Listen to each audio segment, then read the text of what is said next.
ಇನ್ನೇನು ಲೋಕಸಭಾ ಚುನಾವಣೆಗೆ ಕೆಲವೇ ತಿಂಗಳುಗಳು ಬಾಕಿ ಇದೆ.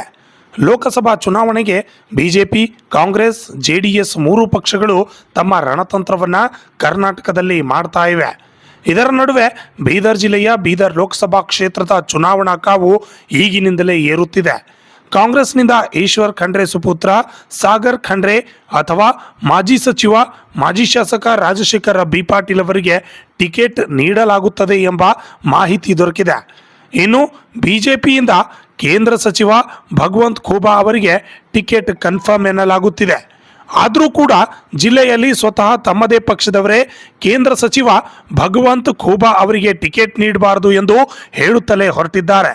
ಸ್ವಪಕ್ಷದಲ್ಲಿಯೇ ಈ ರೀತಿಯಾಗಿ ಇರುವುದರಿಂದ ಸ್ವಲ್ಪ ಕಾದು ನೋಡುವ ತಂತ್ರ ಹೈಕಮಾಂಡ್ ಮಾಡುತ್ತಿದೆ ಎನ್ನಲಾಗ್ತಾ ಇದೆ.